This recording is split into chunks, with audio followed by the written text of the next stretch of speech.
From the south side of Chicago, yeah. Hi Jingus! Anyong Yani here and come spend the day with me as I go to the BTS and Netflix pop-up booth! Let's go guys! Ano yun? May aso pala doon sa likod.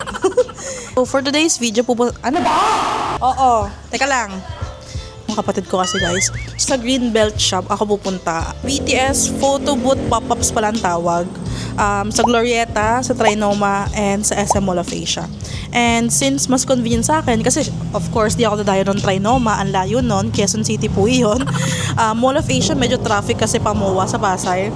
Mas convenient sa akin yung Glorieta kasi isang bus lang ako. Tapos pagbaba ko is Glorieta na. So doon ako pupunta ngayon guys. Sana di mga pila.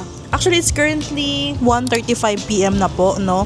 And ang init guys, knowing na weekend ngayon or Sunday, parang in-expect ko na parang tatagal ako doon ng 1 hour. And wala pa akong kain guys, para sa BTS. Hayaan mo na, kaya yan guys. Tiwala lang.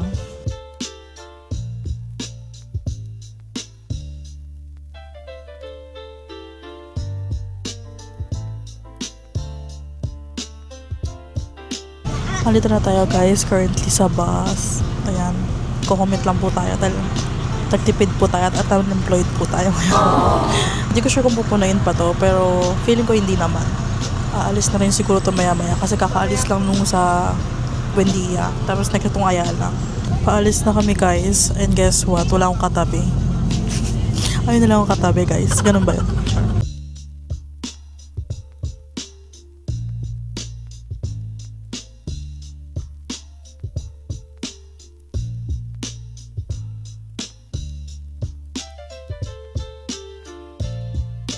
Hi guys, nandito na tayo ngayon sa Juan Ayala. Doon kami binaba ng bus. Dapat sa may Glorieta talaga. So naglalakad na lang ako. Daming tao. Pero in fairness, mabilis lang yung biyahe. 1 hour lang siya actually. Alam nyo ba na ito yung second time na nag-commute ako. Bukod nung sa December nung binanta ko yung DSLR ko. And hindi ko siya na-miss.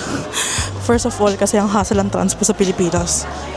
Nung simula na nag-resign ako sa job ko sa Pasig, hindi na ako nag-commute guys. Kasi nga, sa may nag-work na. Para sila nagbababa sa may bandang Glorieta. Actually, di ko alam. Kaya lang kasi ako nag-commute talaga. Pero bumili mo na akong tubig. Kaso kasi iniisip ko talaga yung pila guys. Baka kasi mahaba. Guys, buti na lang kaya ko pa magpasikot-sikot dito. Di ako naliligaw in fairness. Char, kala mo naman talaga.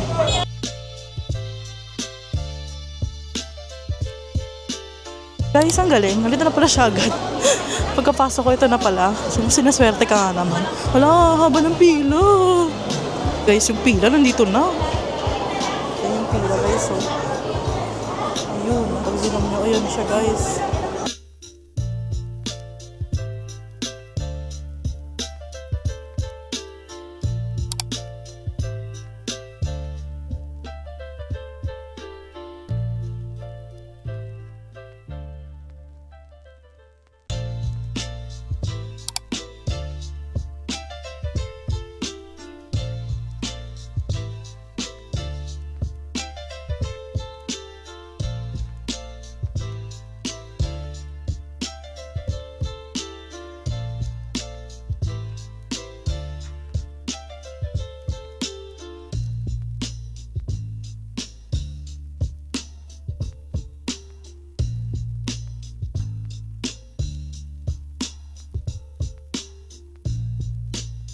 Guys, gutom na ako.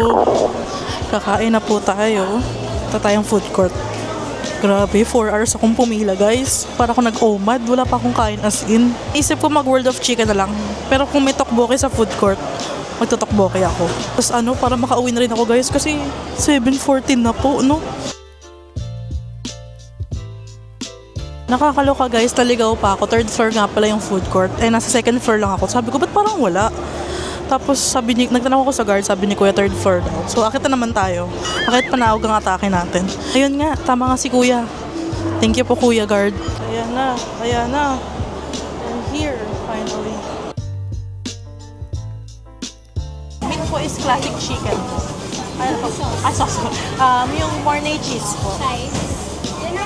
Side po is yang chow rice po. Mac and cheese po pala. Thank you po. Ay, sorry. Padagdag din po pala ng royal.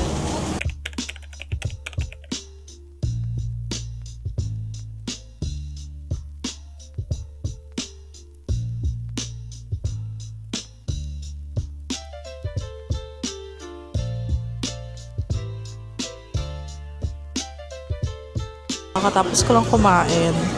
And hindi na ako magkatokboke kasi busog na ako. As in, tinan nyo, naubos ko siya. Ayan.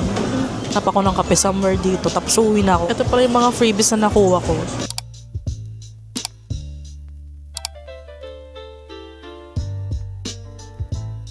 So guys, change of plans po tayo. Kasi wala na pala yung pick up coffee dun sa food choices. Nagsara na pala. Pati yung isang binibilan. So, yun na lang tayo sa may One Ayala bibili ng kape. Ano pala si Jean, no? Jeans. Oh, panis. Alam nyo ba guys, lagi ako narilito dito sa SM Makati. Hindi ko alam kung yung saan yung lusutan papuntang yung MRT. Lagi hindi ko alam kung second or third floor ba yun. Ayan guys, sabi ko sa inyo, for some reason naliligaw na naman ako. Tingnan nyo, nakalabas na naman ako ng SM Makati. Hindi ko na alam kung saan. Tanungin ko yung kapatid ko kung ano yung parang best strategy para strategy na naman siya. Kung ano yung parang mabilis na way na ma-pick up ko kung paano ako lulusot pa MRT. Kasi mayroon talagang daanan doon. For some reason, lagi ko lang siya nalilimutan or hindi ko matandaan. Ganun. Anyways, pawanayala na ulit tayo. Hawak ko lang siya guys kasi yung baka makagusot. Tama pa rin yung tinatahak ko. Ayun na yung One Ayala eh. Pati pinagagawa ko sa buhay. Minsan nakala ko dumayo ng Makati, naliligaw pa. Sobrang funny pa. Kulang yung pamasahe ko ng 14 pesos.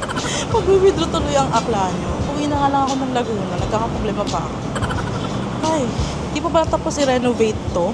Ayan, no, ginagawa pa rin siya eh. Di pa dumaan sa gilid. Pero hindi na pwedeng dumaan yung mga sasakyan doon. Ayan, pero yung One Ayala guys. Nasa tamang direksyon na tayo. Alam nyo ba guys, Cornelia Street ko ang Makati. Payback. Nung may ka-situationship, naging memorable siya at the same time. Medyo naging traumatic na nag-move on ako. But anyways, that's in the past. Wala na yun. Ano ba? Pero crush ko si Mr. Yam from Jolly. Ayun siya oh.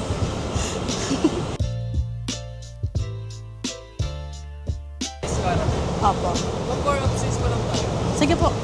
Pangalan nila. Yani po. Ay, dyan. Sorry. Yung concert nila ba? Ay, concert.